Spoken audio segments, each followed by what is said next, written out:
আসসালামু আলাইকুম, welcome back to my another video. আজ আমি আপনাদের সাথে সবচাইতে সেরা স্বাদের বেশি মজার আর লোভনীয় আমের টকজাল মিষ্টি আচারের রেসিপি নিয়ে হাজির হয়েছি। একেবারেই কোনো প্রকার রোদে দেওয়ার ঝামেলা ছাড়াই সহজভাবে শেয়ার করেছি।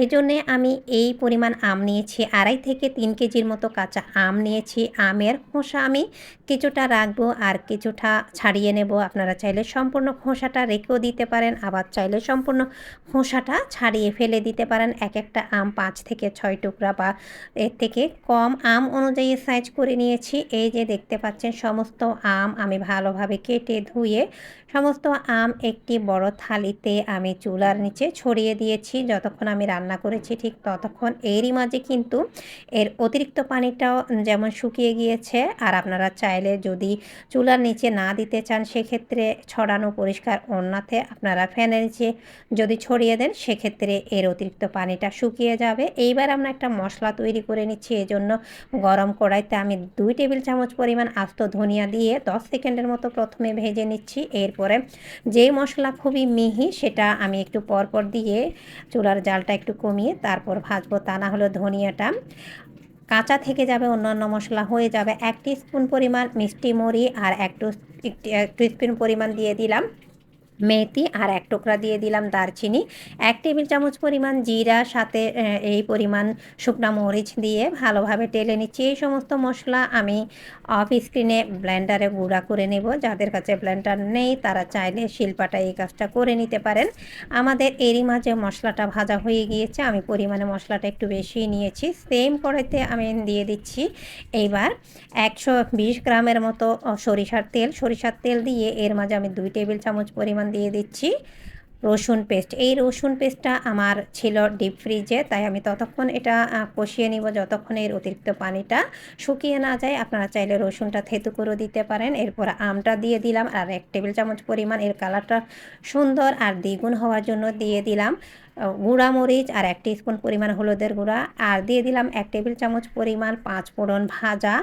এইবার আমি ভালোভাবে সমস্ত উপকরণ মিশিয়ে নিচ্ছি আর এর ভেতর আমি একটা তেজপাতাও দিয়েছি।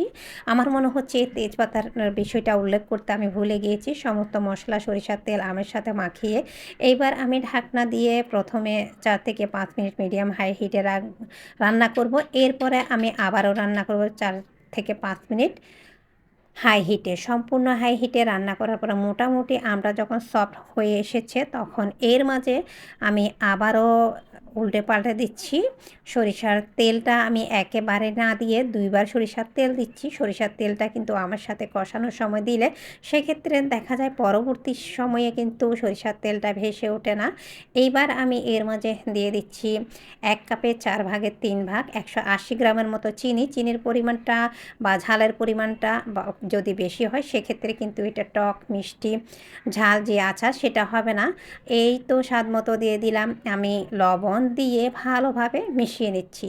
ভালোভাবে মিশিয়ে নিয়ে এবার আমি আবারও ঢাকনা দিয়ে ঢেকে ততক্ষণ রান্না করব যতক্ষণ না পর্যন্ত আমাদের এই আমের আচারটা 90% পর্যন্ত রান্না না হয়ে আসে।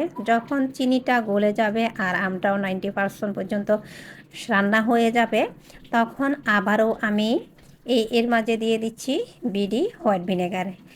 আর এই হোয়াইট ভিনেগারের পরিমাণটা যদি আপনারা একটু বেশি দেন সেক্ষেত্রে কিন্তু আমাদের এই আমের আচার একদমই সারা বছর রোদে দেওয়ার ঝামেলা ছাড়া কিন্তু আমরা বাসায় রেখে অনায়াসে খেতে পারি।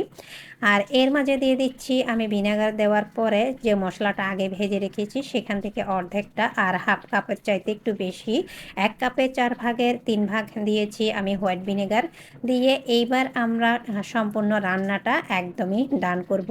ভালোভাবে মিশিয়ে ঢাকনা দিয়ে ঢেকে আরও আমি এইবার 10%টা রান্না করে নিচ্ছি, মানে এইবার অলমোস্ট আমাদের রান্নাটা ডান। দেখতে পাচ্ছেন তেলটাও ভেসে উঠেছে আর এর কালারটা অসম্ভব সুন্দর এসেছে মাশাআল্লাহ।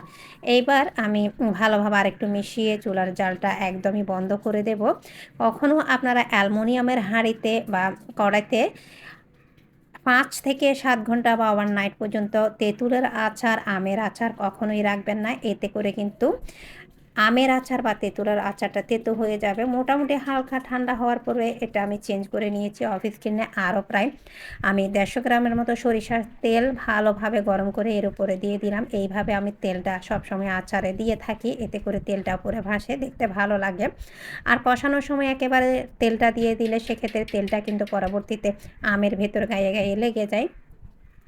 আমি সেই আমটা একটি প্লাস্টিকের বলের মাঝে নিয়ে সারা রাত রেখে ঠান্ডা করেছি। এর পরের দিন আপনাদের সাথে শেয়ার করছি। আশা করি আমার আজকের এই টকঝাল মিষ্টি আমের আচারের সেরা রেসিপি রোদে দেওয়া ঝামেলা ছাড়া আপনাদের ভালো লেগেছে। একটি কাচের পাত্র শুকনো নেবেন, সেই পাত্রে আপনারা ভালোভাবে এই আমের আচারটা ভরে রাখবেন। এতে করে আপনাদের আচারটা লং টাইম পর্যন্ত ভালো থাকবে। আজকের ভিডিও এই পর্যন্ত। ভালো থাকবেন, সুস্থ থাকবেন, নিরাপদে থাকবেন। আসসালামু আলাইকুম।